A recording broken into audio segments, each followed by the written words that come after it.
Spend less and shine more with Prince Jewelry's grand festive offers. தமிழக ஆளுநர் R. N.. ரவியை இன்று காலை அதிமுக பொதுச் செயலாளர் எடப்பாடி பழனிசாமி சந்திக்க இருப்பதாக தகவல் வெளியாகியிருக்கிறது. தமிழக ஆளுநர் ஆர்.என். ரவியை சென்னை கிண்டியில் உள்ள மக்கள் பவனில் இன்று காலை சந்திக்கிறார் எதிர்க்கட்சித் தலைவர் எடப்பாடி பழனிசாமி. இது பற்றிய மேலும் விவரங்களை எமது செய்தியாளர் தாயுமானவன் வழங்கிட கேட்கலாம். தாயுமானவன், இந்த சந்திப்பிற்கான காரணம் என்ன? முழு விவரங்களை பதிவு பண்ணுங்க.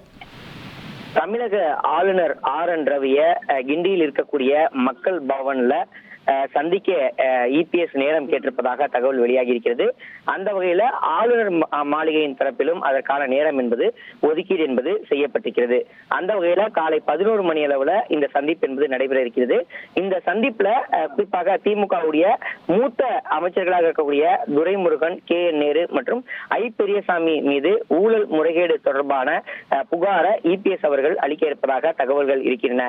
குறிப்பாக கடந்த 2006 முதல் 2011 ஆண்டு வரையிலான ஆட்சி காலத்துல வீட்டு வசதி துறை அமைச்சராக ஐ. பெரியசாமி பதவி வகித்த போது அன்றைய காலகட்டத்தில் 2.35 கோடி அளவுல வருமானத்துக்கு அதிகமாக சொத்து சேர்த்ததாக அவர் மீது ஊழல் தடுப்புத்துறை காவல்துறையினர் வழக்கு பதிவு செய்து விசாரணை நடத்தி வராங்க.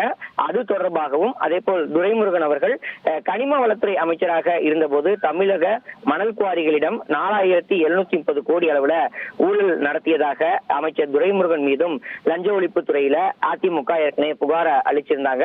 அது தொடர்பாகவும் அதே போல் கடந்த அக்டோபர் 27 நகராட்சி நிர்வாகம் மற்றும் குடிநீர் வழங்கல் துறையுடைய பணி நியமனத்துல ரூபாய் 888 கோடி லஞ்ச பணம் என்பது பெறப்பட்டு பணி நியமனத்துல முறைகேடு நடைபெற்றதாக குற்றச்சாட்டுகள் இருக்கின்றன.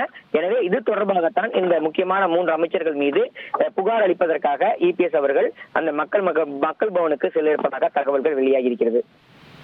விவரங்களுக்கு நன்றி Thayumanavan. Spend less and shine more with Prince Jewelry's grand festive offers.